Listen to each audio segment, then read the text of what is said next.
Hi అండి, బొండట family రుచులకి స్వాగతం సుస్వాగతం. రాతి ఉసిరికాయతో పచ్చడి అనేది చేసుకుందామండి. నేను రాతి ఉసిరికాయలు తీసుకున్నానండి.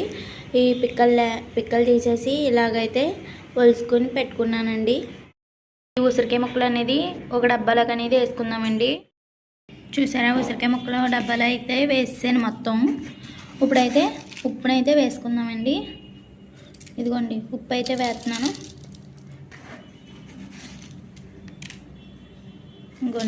ఇది బాగా కుదించండి.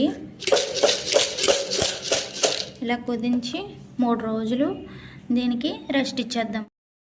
ఉసిరికాయలు అనేది ఓట్లు అనేది వేసుకున్నాం కదండి. ఇలా ఈ ఓట్తోనే మిక్సీ పట్టుకోవాలండి.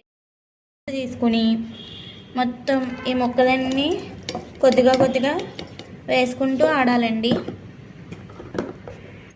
ఈ ఉసిరికాయని అయితే మెత్తగా ఆడుకున్నాం కదండి. ఇప్పుడైతే ఒక డబ్బాలోకి అయితే స్టోర్ చేసేసుకుందాము.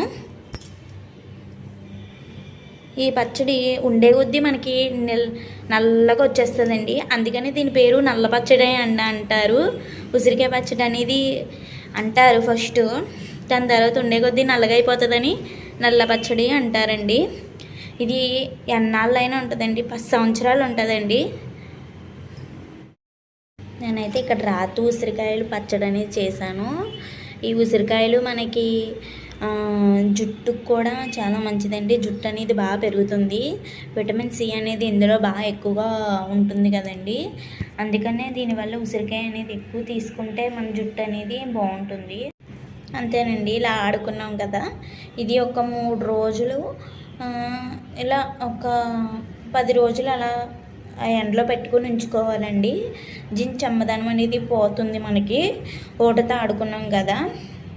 ఇది ఎండలో అయితే కంపల్సరీగా 3 రోజులు అయితే కంపల్సరీగా పెట్టాలి. అలాగే ఇది 3 రోజులు అయిన తర్వాత పచ్చడి అనేది చేసుకుందాం. ఇప్పుడు చేసుకుంటే కనుక ఒగరుగా ఉంటుందండి, మనం తినలేము పచ్చడి. అదే 3 రోజులు అయిన తర్వాత ఎండలో పెట్టుకున్న తర్వాత బాగుంటుందండి. ఈ రెసిపీ మీకు నచ్చినట్లయితే ఒక లైక్ చేసి, ఒక షేర్ చేసి, ఒక కామెంట్ చేసి నా ఛానల్ సబ్స్క్రైబ్ చేసుకోండి.